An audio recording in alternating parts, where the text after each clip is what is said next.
Hello and welcome. I'm Tom Burges Watson. You are watching W News, broadcasting live from the Al Arabiya News headquarters. These are our top stories.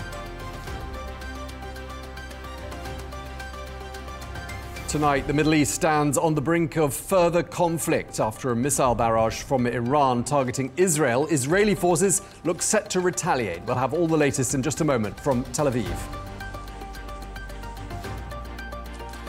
As airstrikes continue to hit key targets across the region, Israel reports the death of 8 of its soldiers in Lebanon amidst fierce clashes with Hezbollah. And Lebanon's caretaker Prime Minister Najib Mikati says around 1.2 million Lebanese people have now been displaced by Israeli attacks. He's calling for an immediate ceasefire.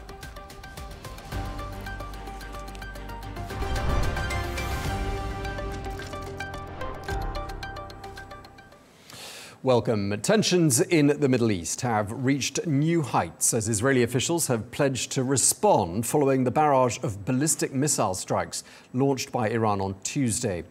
Well, the missiles targeted key military and security installations within Israel.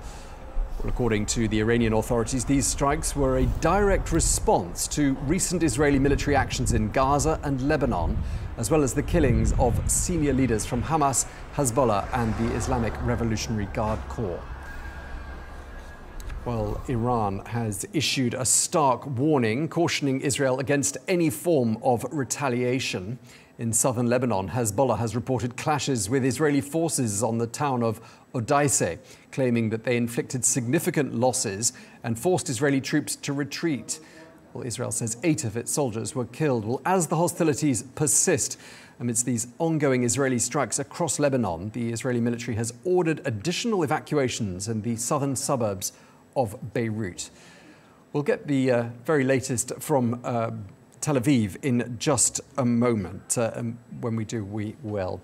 Well, it remains to be seen what retaliatory measures are taken by Israel against Iran. Well, in one new development, 3 Iranian sources cited by the Reuters news agency say the Supreme Leader Ali Khamenei had warned the Hezbollah leader Hassan Nasrallah to flee Lebanon just days before he was killed in last Friday's Israeli airstrike. Well, for more on that, we can speak to the editor and host of the Iran podcast and the senior fellow at the Center for International Policy, Negar Mortazavi. Thank you very much indeed for speaking to us. Just picking up on that report that I was citing there, Israeli intelligence seems to be on something of a roll. Ali Khamenei is reported to be in a secure location right now. How worried do you think Tehran is at this particular moment about possible Israeli infiltration in the senior ranks of the Iranian government? Well, this has been a problem for Tehran for many years now. Iran, in parallel to this war in the past year, has been engaged in a shadow war with Israel that has taken the forms of assassination, sabotages, cyber attacks, and the Israelis have been able to inflict a lot of damage onto Iran, the assassination of nuclear scientists, assassination of Iranian commanders in Syria and elsewhere in the region. And a lot of it comes from intelligence, intelligence capabilities and infiltration, the assassination of the head of Hamas, the latest in Tehran, in the Iranian capital, as he was a VIP guest for an important political event, the inauguration of the new president. All of these link to a discussion and a public debate in Iran that the intelligence and the security apparatus has been heavily infiltrated by their enemies. And I think the Hezbollah, the targeting of the pagers and the subsequent assassination of the leader of Hezbollah also showed a similar pattern in Lebanon and within the ranks of Hezbollah. And I think this sort of connects and ties everything together. So it sounds like, just reading that report published by Reuters, it does sound like mistrust and paranoia run pretty deep there in Iran. And I'm assuming that's having effects on morale. What would you say about that? Certainly. I mean, as I said, it's part of the national political debate. It's also something the opposition presses the government a lot on.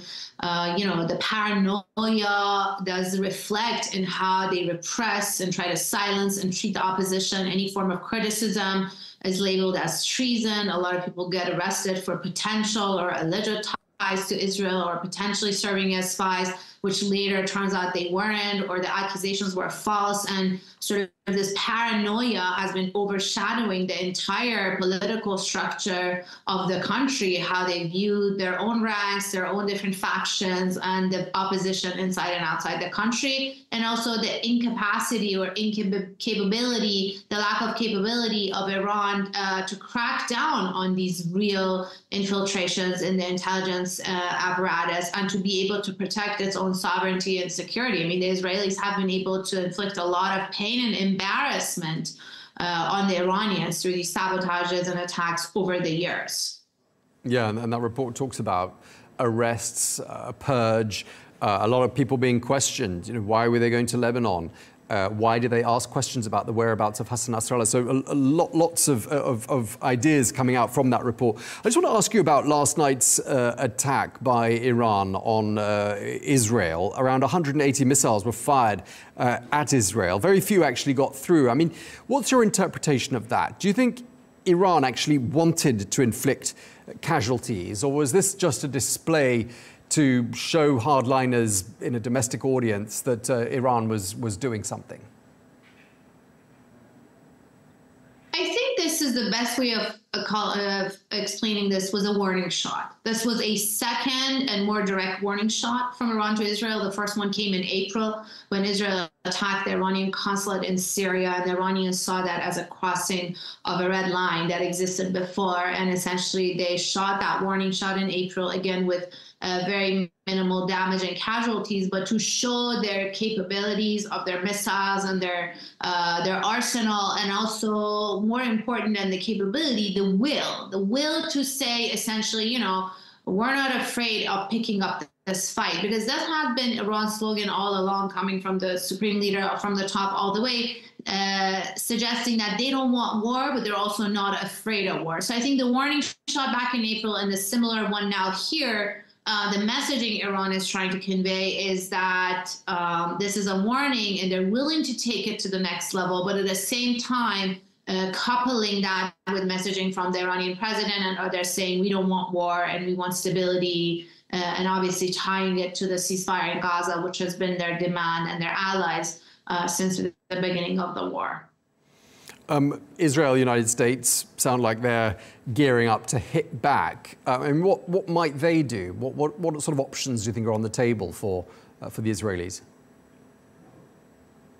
Well, the ball is in Israel's court. I think the Israeli War Cabinet wants to hit Iran hard. This is something they've actually wanted for years with the support of the United States, and it's something they wanted in the past 10 months. Essentially, the framing is that the head of the snake or the head of the octopus is in Tehran, and we have to go directly for that head. The reason they haven't done so until now is because the United States is reluctant and unwilling to enter a war with Iran, and the Israelis don't seem to be wanting to engage with Iran directly without the support of the United States. So back in April, when that episode happened, essentially the warning shot, the United States made it clear to the Israelis that we will be with you in defense, but not in offense. So they didn't participate when Israel retaliated against the Iranian attack. This time around, again, the ball is in Israel's court, but the messaging from Washington is important and is what I'm watching for, to see how much support they're willing to show to the Israelis to hit Iran back. Are they going to participate? It doesn't sound like it. President Biden just said that they wouldn't attack Iranian nuclear sites. This is something that the Israelis have been calling for a long time. And so if the U.S. doesn't participate and essentially reiterates that line, I think this episode can turn out to be similar to April and escalate to the escalate situation, to warning shots, and then go back to the status quo.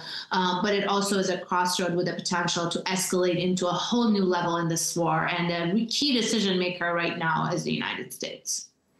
Earlier this week, we heard Prime Minister Netanyahu talking about this opportunity to bring about change in Iran, a slightly veiled message in which he said that change might come sooner than you think. I mean, do you think there actually is an opportunity here and an opportunity that Netanyahu has correctly identified to bring about some sort of meaningful change there in Iran? think this is just a confusing message, somehow combining a military attack and a potential war, a devastating war with Iran, if the United States actually does enter that, and if Iran and Israel go at it directly, engage and a direct war, somehow connecting that to a better future for the Iranians who are living in Iran, to a regime change, potential of a democratic and free Iran. All of these, I think, are very confusing messages.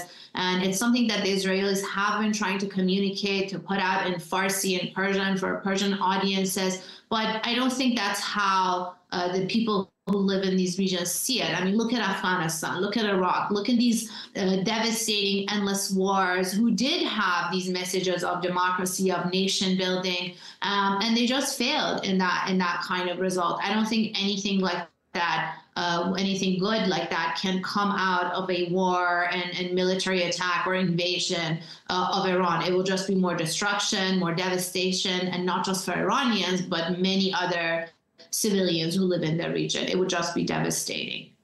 Okay, well, we're going to have to leave it there, but really appreciate you taking the time to speak to us. Negar Mortazavi, thank you very much indeed for your time.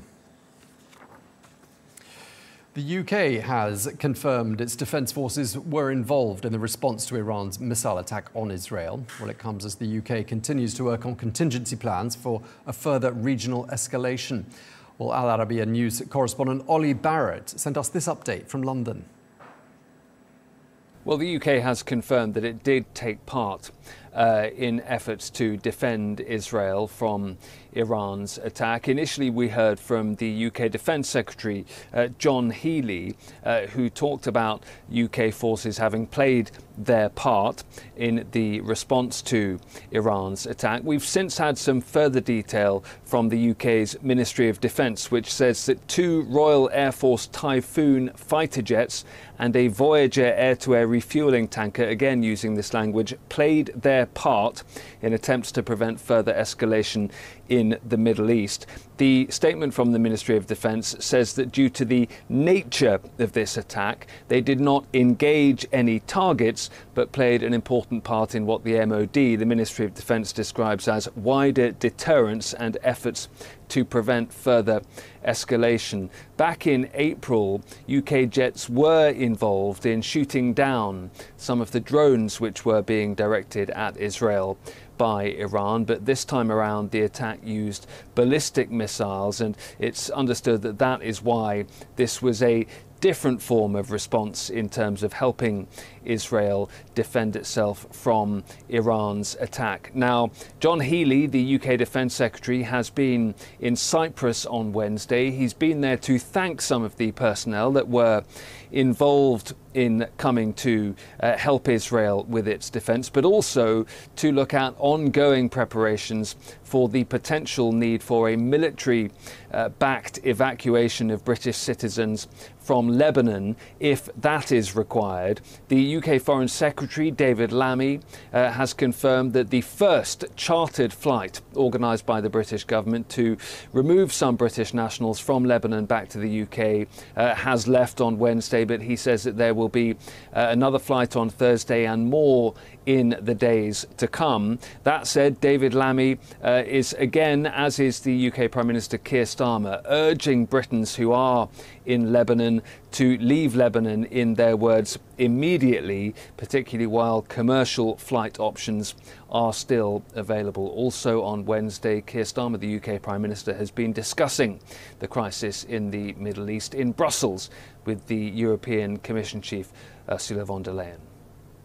Ollie Barrett, Al Arabiya News in London.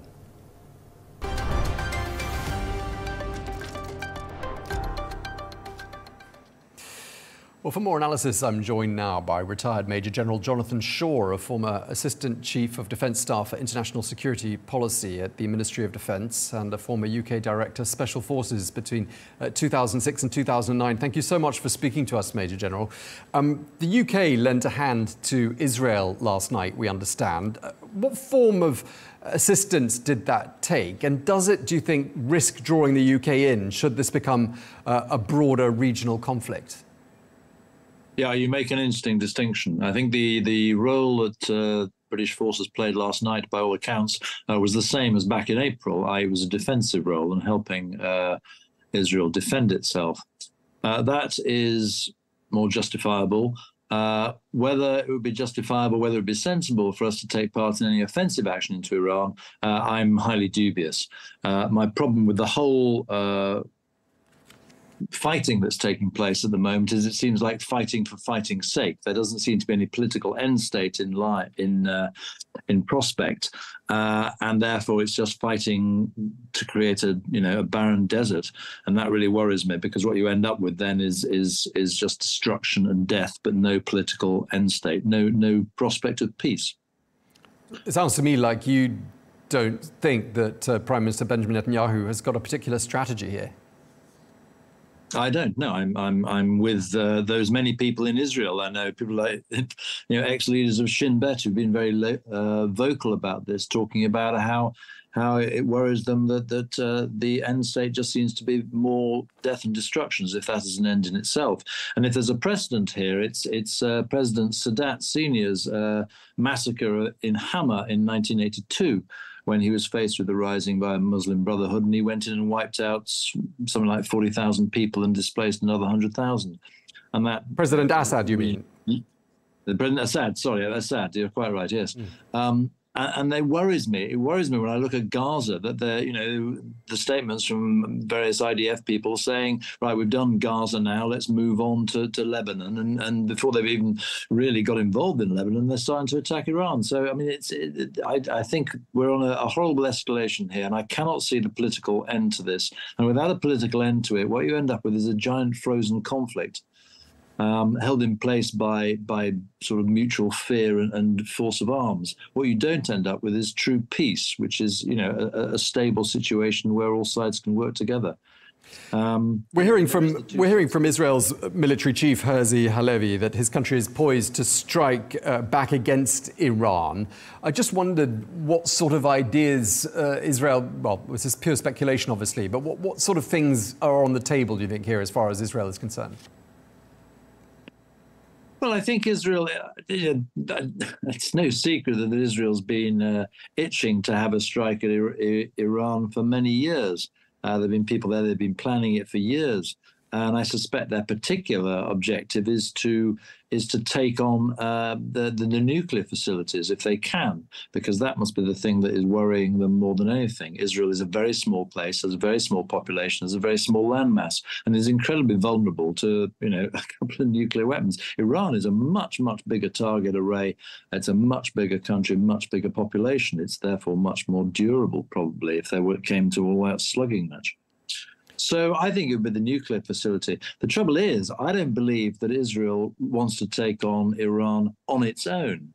And that my fear is that it is using the sort of political leverage it has in the United States to drag the United States into this war against Iran with them. Now, I know Biden doesn't want to do that, but when I look at the power balance between Netanyahu and President Biden, I'm going to reverse President Clinton's famous comment, who the hell's the superpower here? It does seem to me it's no longer the United States, it's Israel who's wagging the dog here. So it really worries me that we will get sucked into a war with Iran that actually nobody wants apart from some people in Israel. And just looking at Israel's battle on the ground in Lebanon, the IDF, the Israeli army has announced the deaths of 8 soldiers today. These are, I think, the first Israeli soldiers to die since the invasion on the ground began. Analysts did say from the beginning, didn't they, that this was it was going to be risky for Israel carrying out a ground invasion because, of course, that's where Hezbollah would have the upper hand and would know the terrain. They might have set booby traps. Does that sound like a reasonable analysis of the situation to you? Yeah, it's fraught with peril. Crikey, if President Putin did us all a favor when he invaded unsuccessfully Ukraine, it was to illustrate that war is a game of chance. Just as Clausewitz always said, and nothing has changed. And when you start putting boots on the ground, very easy to get sucked in, very hard to get out. And, the casualties are starting to happen. As I say, Israel has a very small population, has very few young people, relatively speaking, or a limited number, and it hates taking casualties. It's why it has such a destructive way of of warfare. It prefers to destroy things first and then send the troops in afterwards. It's sending troops in now before it's destroyed things. And that's why my fear is that although it makes comments about this being a limited incursion, the way that Israel fights its wars, which is all about, as I say, destruction rather than risking the lives of its soldiers, will end up resulting in destroying large parts of Lebanon, far more than they are admitting to at the moment. And I think that's almost inevitable. OK, well, we're going to have to leave it there. Really appreciate you taking the time to speak to us. Major General Jonathan Shaw, thank you very much indeed. You're very welcome.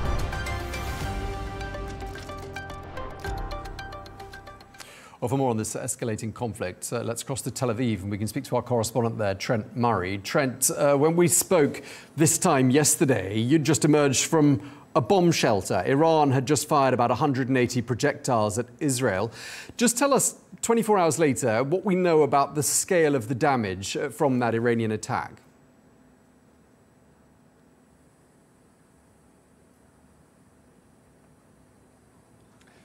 Hey there, Tom. Yeah, that's right. I mean, we are starting to learn some more details now based on what the IDF has told us. Around 181 ballistic missiles were fired from Iran. They travelled very fast across the Middle East, around 10 minutes warning time. And they are saying that the sort of civil preparedness helped prevent any casualties, certainly here in Israel. There are around 10 million people were taking to those bomb shelters after receiving those alerts on their phone and hearing the sirens across large swathes of the country, including right here in Tel Aviv. We are hearing that much of the ballistic missile fire was targeted at Tel Aviv, including Mossad's headquarters just behind me there in the downtown area.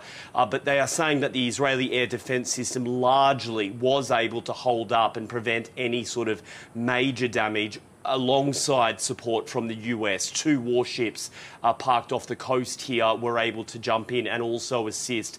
But nevertheless, they have also admitted that much of the rocket fire targeted Israeli Air Force bases, and they do say they have sustained some damage there, but they assert that no aircraft were damaged, no military sites were damaged, just some office buildings and maintenance facilities were hit with this. But we've not seen any photos or anything like that released by the IDF. So largely they're saying this attack was defeated and unsuccessful, but nevertheless it was obviously an incredibly trying moment for the Israeli Iron Dome defense system. And seemingly a number of missiles did make it through, even if they didn't cause significant damage. Yeah, we were just talking there to a retired Major General in the British Army about the options on the table as far as Israel is concerned for how it's going to respond. I mean, what are people saying there about a possible Israeli response, Trent?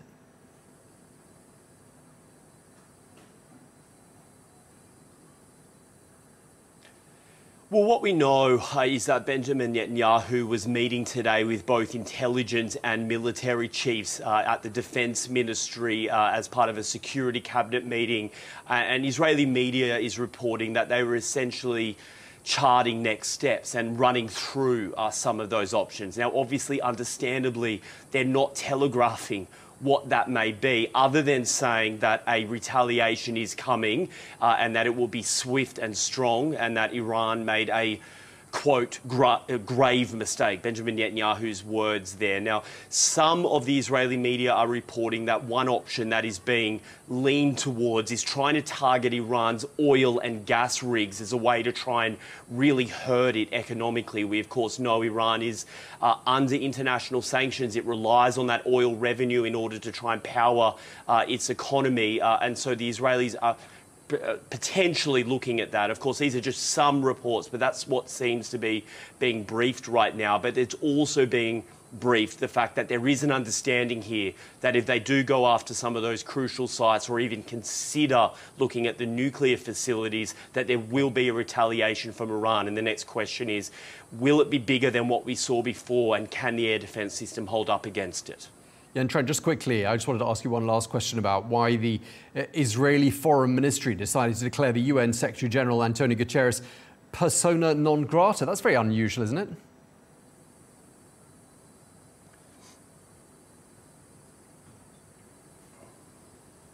Yeah, it is an unusual moment, and I think that it just represents a real low point between Israel and the United Nations. Much of the Israeli government sees some of those statements from the UN as not naming Iran or Hezbollah, and that seems to be the justification that they're putting out. But there's already now some disquiet here about that decision, a political fight, if you will, because the Interior Minister is thought to be the one with the power to ban visas and anyone entering Israel, and so it seems already some sort of internal squabble is underway over whether the Foreign Minister even had the authority to announce that a person couldn't enter Israel, and he said that's a decision for the Interior Minister instead.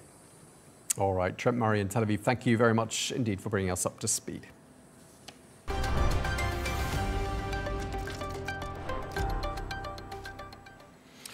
Well, the 15-member UN Security Council held an emergency meeting earlier on today to discuss the escalation in the Middle East. Well, as we've been hearing, Israel's foreign minister declared the UN Secretary-General, Antonio Guterres, to be persona non grata and barred him from entering the country. Well, let's get the latest on what's been happening there at the UN today. Our correspondent Sally Patterson joins us from New York. Sally, welcome to the programme. Friction between Israel and the UN is nothing new, but how unusual is it, in your opinion, for the UN Secretary-General to be declared persona non grata by a member state? That's right. In recent years, we've seen that tension between the United Nations and Israel grow ever more prominent. And indeed, in recent hours, we've seen a real escalation in that, with Katz, the foreign minister of Israel, effectively banning the Secretary General of the United Nations, Antonio Guterres, from stepping foot onto Israeli soil. That came after what Israel saw as a not acceptable statement from the Secretary General after Iran's attack on Israel on Tuesday, which didn't mention Iran or Israel by name, and it just condemned the escalation and called for a de-escalation of the situation. Now, the day before, the Secretary General had put out another statement, which was much more damning. It called for a ceasefire, it called for respect of Lebanon's borders, and was really much more of a direct attack at Israel with its language. Now, Israel has historically claimed that the United Nations has a bias against it. Indeed, there's been many criticisms of UNRWA as well, which is the UN's agency on the ground in Gaza, the West Bank and other areas nearby, which provides much humanitarian aid for those living there. Now, you may remember that after the October 7th attack, Israel accused UNRWA staff members of being part of that, and there was an investigation by the United Nations looking into whether any staff members were involved in those lethal attacks on October 7th, which killed more than 1,200 people and took 250 others hostage. And as a result of those investigations, 9 staff members were released from their work in UNRWA. But there is an ongoing distrust between Israel and the United Nations. The UN is very quick to condemn Israel and has been over the past years. We've seen those death tolls really mount up, both in Gaza, also in the West Bank, and now indeed in Lebanon as well. Yeah, the meeting today at the UN Security Council was held at the request of France and Israel. What did we hear from Israel in particular there at the UN today? That's right. We saw this meeting requested by Israel after Iran's attack on Tuesday. And we heard a very strong statement delivered by Danny Danon, Israel's new representative to the United Nations. And what he said was that the attack over the past 24 hours was unacceptable. He condemned Iran's role in this. He says over the past year, Iran had been playing a role in the attacks on Israel, but this was the first time that the country had stepped out of the shadows and what he called showed its true face, rather than using other proxies to carry out its dirty work. Now, what Israel was quite careful to do was paint this not as an issue between Iran and Israel only, but actually an attack on the whole of what it called the civilized world and civilized nations, implying that Iran was not only coming for Israel, but was actually an enemy of the US, the UK, France, other allies that are crucial for Israel's continued survival. And it said that Iran had targeted 10 million civilians, and just because the Iron Dome, Israel's defense, had managed to do its job, it said that didn't mean that Iran hadn't tried to target many civilians as well. Israel said it would continue to defend itself, and it said that the response was going to be much greater than Iran would have ever expected. OK, correspondent Sally Patterson in New York, thank you very much indeed. Well, that is all we have time for. Coming up next is Hadley Gamble, and at 1:30 p.m. Eastern Time, do join us again for Global News Today. Thanks for watching. Stay tuned.